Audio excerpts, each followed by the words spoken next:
Good morning, Way Academy. It's a nice, warm start to the day. Yesterday was a hot one. Um, as you know, we're still trying to stay connected. I'm glad to see that more of you are submitting credit and or submitting artifacts and earning that credit. It's a great way to go into the summer, knowing that you'll be a grade ahead next year. So don't fall behind. Keep those assignments coming in. Today, we're staying connected through a little fun, laughing with some language. And we're going to do that through what they call brain break or brain breaks. And again, I want to share the slides, but I also want you to be able to see me so I can react with you and all that kind of stuff. So we're in this sort of just view mode rather than presentation mode. So essentially, a brain break is a change in your attention. It activates, it calms, it's stimulating, it can be energizing. It helps us refocus. And it's the middle of the week, it's Wednesday, hump day. It's a perfect time to stop and just give your brain that little bit of break before you start on all of your hard work. And today we're going to do that with some brain games, or as I like to call, wordplay.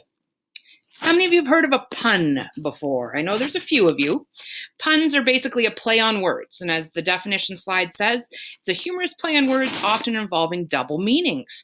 As we see in the sign, frog parking only, all others will be towed.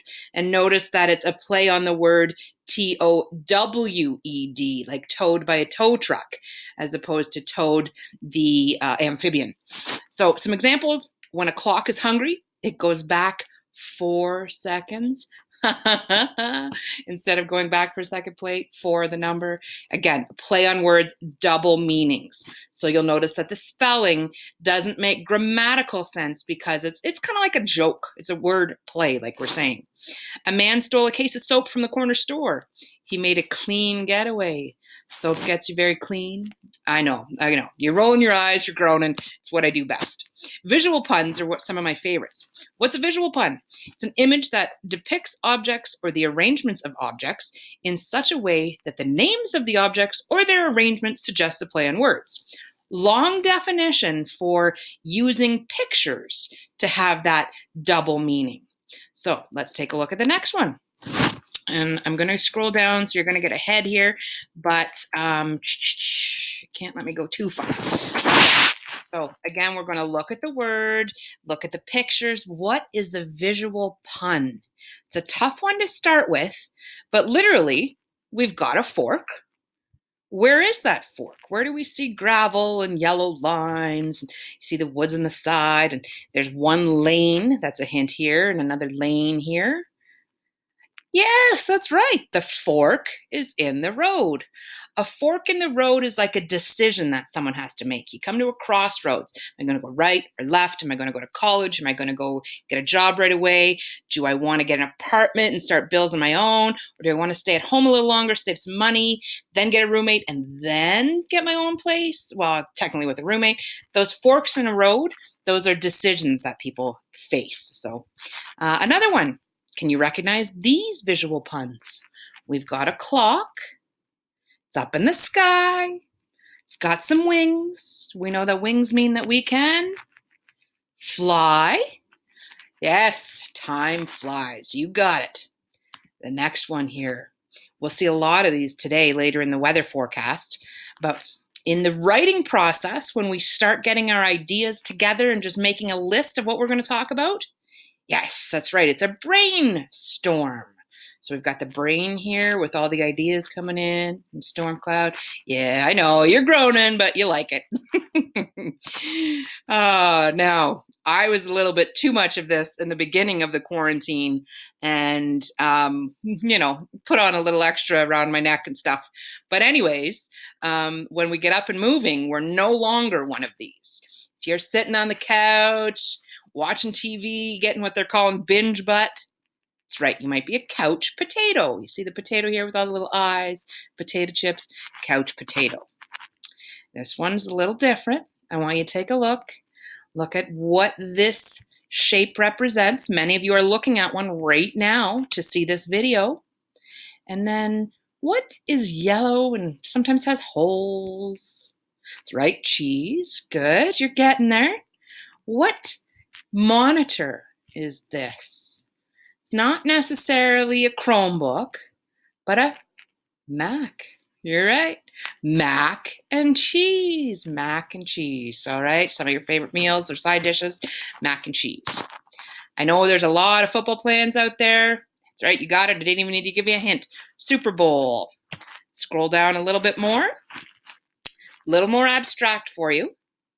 Notice that we've got someone singing, and actually there's gloves and a fancy dress and very loud, open singing. So opera, that's right, good. I think I heard Run say that one from afar. She's one of our vocally talented way researchers. And then we've got this not bar, but a bottle of soap, right? All the bubbles and the pump. So someone's singing opera and soap. Days of Our Lives was one of my favorites. I know some of you like Bold and the Beautiful, if that's still on. A lot of them have been canceled, but we were looking for soap opera here, all right? I know many of you are doing this right now. Rolling eyes.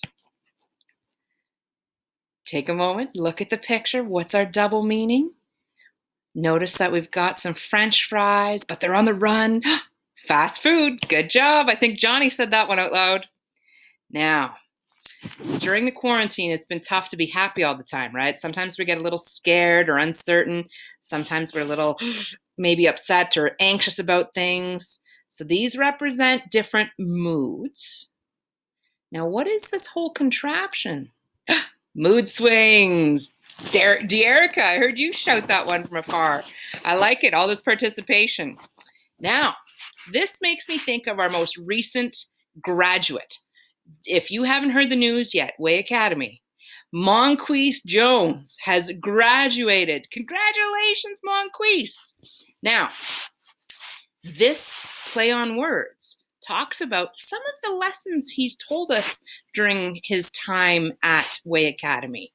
So back when he was in grade 9 and talking about some of the old things that he often spoke about his influence of his grandfather. So we've got that little hint of old. And then what is this? That's right. It's a schoolhouse. Old school. That's all we're talking about there. Play on words. Again, congratulations to our graduate. That's punny. Thanks for joining us for this brain break. Bad puns are how I roll. Don't forget, take those brain breaks as often as you can. And of course, don't forget to read, right? Your brain on books. We went over this last week. Don't forget, reading for just 6 minutes a day can improve your vocabulary, as we talked about. Increases knowledge and vocabulary by 50%, lowers stress, can lengthen your life by 2 years. They can boost your mood, help you relax, bring people together. What science tells us is you should get lost in a great story. So get lost in a great book today. Take some brain breaks. Know that you are missed, and we look forward to connecting again soon. Have a great day, Way Academy. Don't forget, you are great, you are brilliant, you are wonderful, you can always do better, and we believe in you.